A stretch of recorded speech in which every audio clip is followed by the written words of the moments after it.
ನಮಸ್ತೆ, ಹೇಗಿದ್ದೀರಾ? ಎಲ್ಲರಿಗೂ ಶ್ರೀ ತುಳಸಿ ಚಾನಲ್ಗೆ ಸ್ವಾಗತ. ಇವತ್ತು ನೋಡಿ ಉಡುಪಿ ಸ್ಟೈಲ್ ಸಾಂಬಾರು ಮಾಡೋದನ್ನು ತೋರಿಸ್ತಾ ಇದ್ದೀನಿ.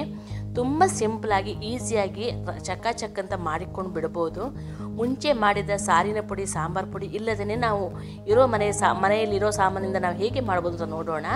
ಸಾಮಾನು ಲಿಸ್ಟ್ ಕೊಟ್ಟಿದ್ದೀನಿ. ಫಸ್ಟ್ ಕೊಬ್ಬರಿ ಎಣ್ಣೆನೇ ಬಳಸಬೇಕು. ಇದಕ್ಕೆ ಬಾಣಲಿಗೆ ಒಂದು 2-3 ಚಮಚ ಅಷ್ಟು ಕೊಬ್ಬರಿ ಎಣ್ಣೆ, 4-5 ಚಮಚದಷ್ಟು ಕೊತ್ತಂಬರಿ ಬೀಜ, ಆಮೇಲೆ ಒಂದು 1/4 ಚಮಚದಷ್ಟು ಮೆಂತೆ, 2 ಚಮಚದಷ್ಟು ಉದ್ದಿನಬೇಳೆ ಮತ್ತು ಕಡಲೆಬೇಳೆ ಇದನ್ನ ಹಾಕ್ಕೊಂಡು ಸ್ವಲ್ಪ ಫ್ರೈ ಆಗಲಿಕ್ಕೆ ಬಿಡಿ. ಆನಂತರ ಅದಕ್ಕೆ ಕೆಂಪು ಮೆಣಸು ಹಾಕ್ಕೊಳ್ಳಿ. ನಾನಿದು 2 ಸಲ ಸಾಂಬಾರಿಗೆ ಒಂದು 5 ಲೀಟ್ರಷ್ಟು ಸಾಂಬಾರು ಅಂದಾಜಲ್ಲಿ ಮಾಡಲಿಕ್ಕೆ ಬೇಕಾಗುವಷ್ಟು ನಾನು ಮಸಾಲೆಯನ್ನು ಹೇಳ್ತಾ ಇದ್ದೀನಿ. ನೋಡ್ಬೋದು ನೀವಿಲ್ಲಿ. ಇದನ್ನ ನೀಟಾಗಿ ಸ್ವಲ್ಪ ಕೆಂಪಾದ ನಂತರ ಇದಕ್ಕೆ ಕೆಂಪು ಮೆಣಸು ಅರ್ಧ ಫ್ರೈ ಆಗಲಿ. ಅಷ್ಟೊತ್ತಿಗೆ ಒಂದು 20 ನಿಮಗೆ ಖಾರ ಬೇಕಾದರೆ ಹೆಚ್ಚು ಕಡಿಮೆ ಇಲ್ಲಿ ಮಾಡ್ಕೊಳ್ಳಿ. ಕೆಂಪು ಮೆಣಸು ಹಾಕ್ಕೊಳ್ಳಿ. ನೆಕ್ಸ್ಟ್ ಅದಕ್ಕೆ ಜೀರಿಗೆ ಮತ್ತು ಇಂಗು, ಕರಿಬೇವಿನ ಸೊಪ್ಪು ನಾವು ಹಾಕಬೇಕಾಗತ್ತೆ. ಇದು ಸ್ವಲ್ಪ ಫ್ರೈ ಆದ ನಂತರ ಕರಿಬೇವಿನ ಸೊಪ್ಪು, ಜೀರಿಗೆ ಎಲ್ಲ ಹಾಕ್ಕೊಳ್ಳಿ. ಅದು ಬೇಗ ಕರಟಿ ಹೋಗುತ್ತೆ. ಈಗ ಒಂದೇ ಸಲ ಇದನ್ನ ಮಾಡಿಕೊಂಡು ಬಿಡ್ಬೋದು. ಕೆಲವೊಂದು ಸಲ ಸಾಂಬಾರು ಪುಡಿ ಮಾಡಿದ್ದು ಖಾಲಿ ಆದರೆ ನಾವು ಈ ಥರ ಮಾಡ್ತೇವೆ. ನಮ್ಮ ಊರಲ್ಲೆಲ್ಲ ಸಾಂಬಾರು ಪುಡಿ ಹಬ್ಬ ಬಂದರೆ 1 ವಾರ ಅಥವಾ 1 ತಿಂಗಳಿಗಿಂತ ಮೇಲೆ ಇಡೋದೇ ಇಲ್ಲ.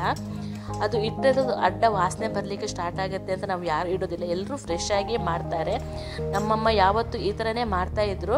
ತೆಂಗಿನಕಾಯಿ ಜೊತೆ ನೋಡಿ ಕರಿಬೇವಿನ ಸೊಪ್ಪು ಹಾಕ್ಕೊಂಡೆ, ಇಂಗು ಹಾಕ್ಕೊಳ್ತೀನಿ. ಈಗ ನಮ್ಮಮ್ಮ ಏನು ಮಾಡ್ತಾರೆ, ತೆಂಗಿನಕಾಯಿ ಜೊತೆ ಬರೀ ಮೆಣಸನ್ನು ಫಸ್ಟು ರುಬ್ಕೊಂಡು ಕಡಿಯೋ ಕಲೆ ರುಬ್ತಾ ಇರಬೇಕಾದ್ರೆ ಕೊನೆಗೆ ಮಸಾಲೆ ಹಾಕಿ ರುಬ್ತಾ ಇದ್ರು. ಅದರ ಪರಿಮಳ ಹೋಗುತ್ತೆ ಅಂತ ಅಂದ್ಬಿಟ್ಟು ನೋಡಿ ಈ ಥರ ಮಾಡಿದ್ದಂದ್ರೆ ನಾನು ಸ್ವಲ್ಪ ಒಂದು ಸಲಕ್ಕೆ ಆಗುವಂಥ ಮಸಾಲೆ ಅಷ್ಟು ತೆಗೆದಿಟ್ಟಿದ್ದೀನಿ.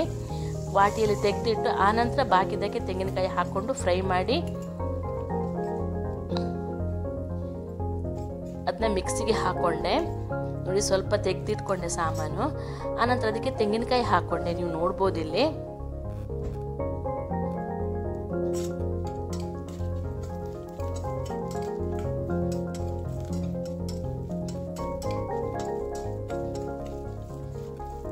ಸ್ವಲ್ಪ ಫ್ರೈ ಮಾಡಿದರೆ ಫ್ಲೇವರು ಚೆಂದ ಬರುತ್ತೆ. ಆಮೇಲೆ ಸಾಂಬಾರು ಬೇಗ ಹಾಳಾಗೋದಿಲ್ಲ.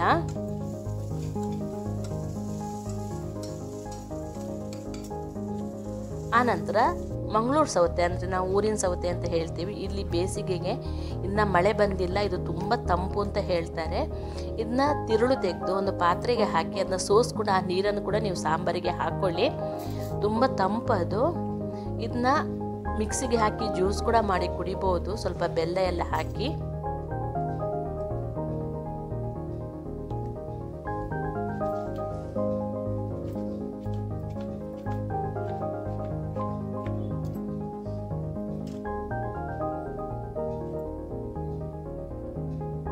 ಅರಿಶಿನ ಹಾಕಿ ಬೇಯಿಸ್ಕೊಳ್ಳಿ. ಅದನ್ನ ಆ ತಿರುಳಲ್ಲಿರುವಂಥ ನೀರು ಕೂಡ ಅದಕ್ಕೆ ಹಾಕ್ಕೊಳ್ಳಿ.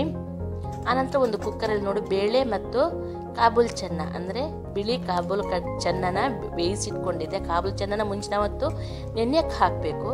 ಇದು ಅರ್ಧ ಬೆಂದಾಗ ಅದಕ್ಕೆ ಉಪ್ಪು, ಬೆಲ್ಲ ಸ್ವಲ್ಪ ಜಾಸ್ತಿ ಹಾಕಿ, ಆನಂತರ ಹುಣಸೆ ಹಣ್ಣು ನಾನು ಸ್ವಲ್ಪ ರಸ ಮಾಡಿಟ್ಟಿದ್ನ ಅದನ್ನೇ ಹಾಕ್ಕೊಂಡೆ. ನಾನು ಸ್ವಲ್ಪ ಮಾಡಿ ಫ್ರಿಜ್ಜಲ್ಲಿ ಎತ್ತಿಟ್ಟಿದ್ನಲ್ಲ ಅದನ್ನೇ 1 ಚಮಚದಷ್ಟು ಹಾಕ್ಕೊಂಡೆ.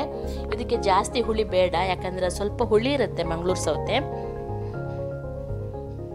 ನೋಡಿ ಹುಣಸೆ ರಸ ಹಾಕ್ಕೊಂಡೆ. ಆನಂತರ ಅದಕ್ಕೆ ಬೇಯಿಸಿದ ಬೇಳೆ, ಕಾಳು ಮತ್ತು ಮಸಾಲೆ ಹಾಕ್ಕೊಂಡು ಕುದಿಸಿ ಆಗಿಬಿಡುತ್ತೆ. ಮಸಾಲೆ ಹುರಿಯುವಾಗ, ಸಾಂಬಾರು ಬೇಯುವಾಗ ತುಂಬಾ ಚೆನ್ನಾಗಿ ಉಡುಪಿ ಕೃಷ್ಣ ಮಠದಲ್ಲಿ ಇದೇ ಥರ ಸಾಂಬಾರು ಮಾಡ್ತಾರೆ. ನೀವು ನೋಡ್ಬೋದು. ಇದನ್ನ ಸಾಂಬಾರನ್ನು ಮಾಡಿ ನೋಡಿ ಹೇಗಾಯಿತು ಅಂತ ಕಮೆಂಟ್ಸಲ್ಲಿ ಹೇಳಿ. ನನಗೆ ತುಂಬಾ ಟೇಸ್ಟಿಯಾಗಿ ಬರುತ್ತೆ ಈ ಥರ ಸಾಂಬಾರು ಮಾಡಿದರೆ. ಅನ್ನದ ಜೊತೆ, ಇಡ್ಲಿ ಜೊತೆ, ಆನಂತರ ಚಪಾತಿಗಳ ಜೊತೆ ಎಲ್ಲ ತುಂಬ ಚೆನ್ನಾಗಾಗುತ್ತೆ. ಇದು ಟಿಪಿಕಲ್ ಉಡುಪಿಯ ಸಾಂಬಾರು. ನಾನು ಸಾರು ತುಂಬ ಸಲ ಮಾಡೋದು ತೋರಿಸಿದ್ದೆ. ಸಾಂಬಾರು ನಾನು ಈ ಥರ ಮಸಾಲೆ ಪುಡಿ ಇಲ್ಲದೆ ಮಾಡೋದನ್ನು ತೋರಿಸಿರಲಿಲ್ಲ ನಿಮಗೆ. ಇದು ತುಂಬಾ ಚೆನ್ನಾಗಿ ಬರುತ್ತೆ. ಹಾಗಾಗಿ ಮಾಡಿದ ಮಸಾಲೆಯಿಂದ ಮಾಡಿದ ಸಾಂಬಾರು ತುಂಬಾ ಟೇಸ್ಟಿಯಾಗಿರುತ್ತೆ. ಹೇಗಾಯಿತು ಅಂತ ಹೇಳಿ ಫ್ರೆಂಡ್ಸ್ ಈ ವಿಡಿಯೋ. ಇಷ್ಟ ಆದರೆ ಲೈಕ್, ಶೇರ್, ಕಮೆಂಟ್ ಮಾಡೋದನ್ನು ಮರಿಬೇಡಿ. ಟಿಪಿಕಲ್ ಉಡುಪಿ ಸ್ಟೈಲ್ ಸಾಂಬಾರು, ಕೃಷ್ಣ ಮಠದಲ್ಲಿ ಮಾಡುವಂತಹ ಸಾಂಬಾರಿದು. ಮನೆ ಫುಲ್ಲು ಘಮ ಘಮ ಅಂತ ಹೊಡಿತಾ ಇರ್ತದೆ, ನೀವು ನೋಡ್ಬೋದು.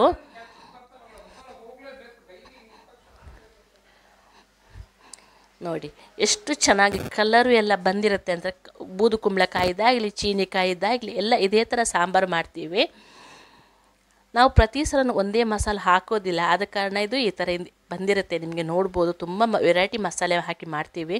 Thank you for watching.